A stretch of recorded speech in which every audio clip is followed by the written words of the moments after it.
जय विष्णु भगवान, जय तीज माता। आप सब कैसे हो? अच्छे हो ना? अच्छे ही रहना। तो आज हम कहानी कहने जा रहे हैं भादवें महीने की तीज की, तो ज़रूर सुनना।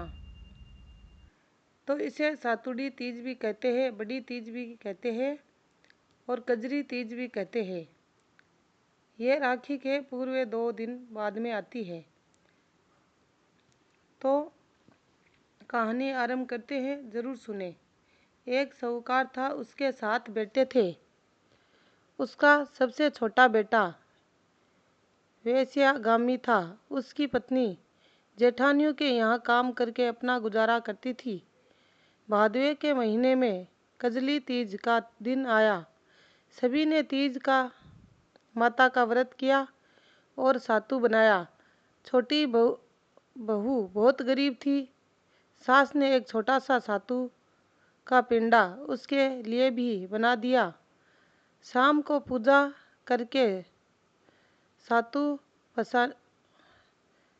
फंसाने लगी तो उसी समय उसका पति वेश्या के यहाँ से आया और बाहर से बोला, दरवाज़ा खोल। उसने दरवाज़ा खोला।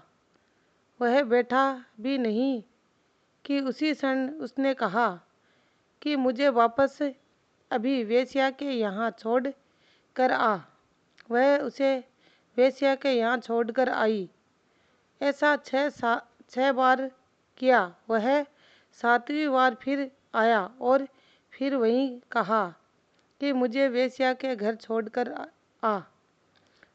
इस बार वह कुछ नहीं बोली तो पति ने कहा कि इस बार छोड़कर आजा, अब मैं नहीं आऊँगा।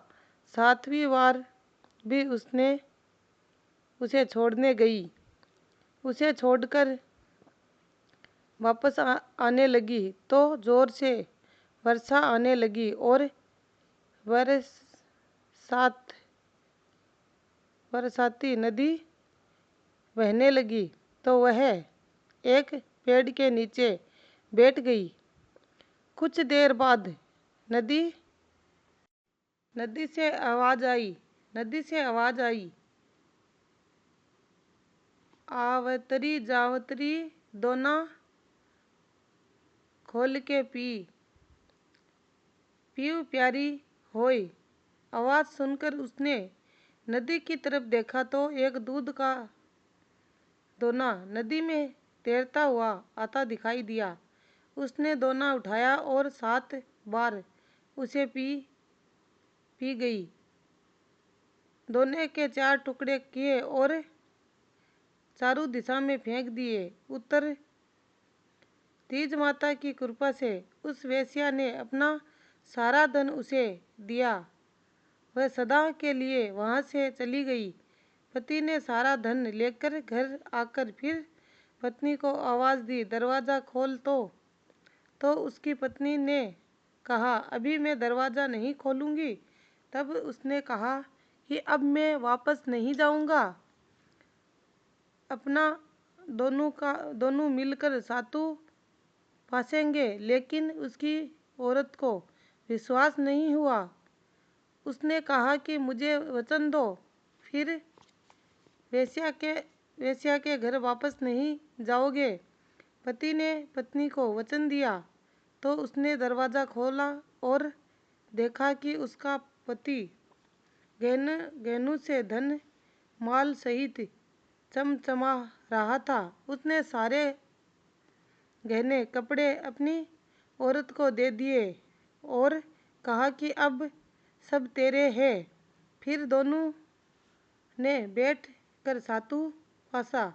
सुबह जब वह जेठानियों के यहाँ काम करने नहीं गई तो बच्चे बुलाने आए और बोले, चाची चलो, सारा काम पड़ा है। उसने कहा, अब तो मुझ पर तीज माता की पूरी कृपा है, इसलिए मैं काम करने नहीं आऊँगी। बच्चों ने जाकर माँ को बताया कि आज चाची काम करने नहीं आएगी। चाची तो नए कपड़े व गहने पहनकर बैठी है और चाचा जी भी घर पर ही है। सभी जने बहुत खुश थे। तीज माता ने जैसे उस 7वीं बहू को प्रसन्न हुई वैसे सभी पर होवे। कहानी सुनने वालों को पर और कहने वालों पर। है तीज माता, जो कहानी सुन रहे हैं उन पर भी प्रसन्न होना और ऐसे ही धन की वर्षा, सुख शांति की वर्षा करना। जय तीज माता, जय तीज माता। आपको हमारी ये कहानी अच्छी लगी तो लाइक, सब्सक्राइब, कमेंट जरूर करना। जय तीज माता।